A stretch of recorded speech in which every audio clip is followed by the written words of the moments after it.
Finally Poco ने अपना एक और नया स्मार्टफोन पोको M8 5G को लॉन्च कर दिया। वहीं दूसरी तरफ पोको का ही popular smartphone Poco X7 5G। वैसे तो इन दोनों स्मार्टफोन के प्राइस में 3000 रुपीज का डिफरेंस देखने को मिल जाता है। तो अगर आप लोग भी जानना चाहते हो कि 3000 रुपीज ज्यादा खर्च करके पोको के M8 5G को लेना सही रहेगा या फिर 3000 रुपीज कम खर्च करके पोको के X7 5G को लेना सही रहेगा, जानने के लिए आज के इस कंपैरिजन वीडियो को आप लोगों को पूरा जरूर देख के जाना चाहिए। तो बिना देरी करे चलिए वीडियो को हम शुरू करते हैं। स्मार्टफोन का अगर परफॉर्मेंस की बात करी जाए तो एक तरफ पोको के M8 5G में Qualcomm Snapdragon 6 Gen 3 का प्रोसेसर देखने को मिल जाता है। वहीं दूसरी तरफ पोको के X7 5G में MediaTek का Dimensity 7300 अल्ट्रा का प्रोसेसर देखने को मिल जाता है। अगर परफॉर्मेंस वाइज बात करी जाए तो कम प्राइस होने के बावजूद भी आप लोगों को पोको के X7 5G में बेटर परफॉर्मेंस देखने को मिल जाएगा, क्योंकि एक तरफ पोको के M8 5G का जो अंततः उसको निकल के या तो 5,19,000 निकल के आता है। वही दूसरी तरफ पोको के X7 5G का जो अंततः उसको निकल के या तो 6,57,000 निकल के आता है। अगर आप लोग भी इन दोनों में से किसी स्मार्टफोन को खासकर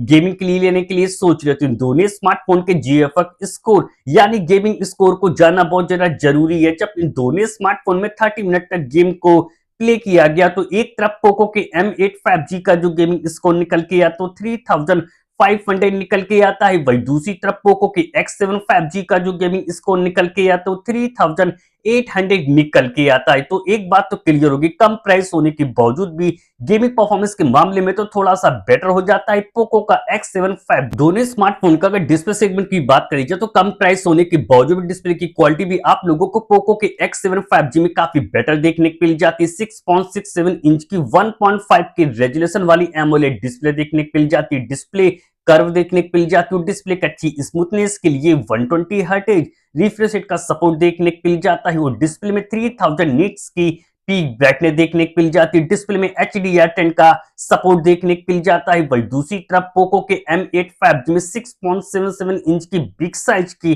full HD plus AMOLED display देखने को मिल जाती है। डिस्प्ले कर्व देखने को मिल जाती है। डिस्प्ले की अच्छी स्मूथनेस के लिए 120 हर्ट्ज रिफ्रेश रेट का सपोर्ट देखने को मिल जाता है और डिस्प्ले में 3200 निट्स की पीक ब्राइटनेस देखने को मिल जाती है। इन दोनों स्मार्टफोन की अगर IP रेटिंग की बात करी जाए तो कम प्राइस होने के बावजूद भी उसमें भी बेटर हो जाता है। पोको का X7 5G IP68 और IP69 की रेटिंग देखने को मिल जाती है। वही दूसरी तरफ पोको के M8 5G में IP66 की ही रेटिंग देखने को मिल जाती है। दोनों स्मार्टफोन का अगर कैमरा सेगमेंट की बात करी जाए तो कम प्राइस होने के बावजूद भी कैमरे के मामले में भी बेटर हो जाता है। पोको का X7 5G 50 मेगापिक्सल का सोनी के LYT 600 का सेंसर देखने को मिल जाता है। बाकी के दो कैमरे 8+2 मेगापिक्सल के मिल जाते हैं विद LED फ्लैशलाइट के साथ। कैमरे में OIS का सपोर्ट देखने को मिल जाता है और फोन के बैक कैमरे से 4K वीडियो आसानी से रिकॉर्ड कर सकते हैं। वही दूसरी तरफ पोको के M8 5G में 50 मेगापिक्सल का मेन प्राइमरी कैमरा मिलता है। बाकी का दूसरा कैमरा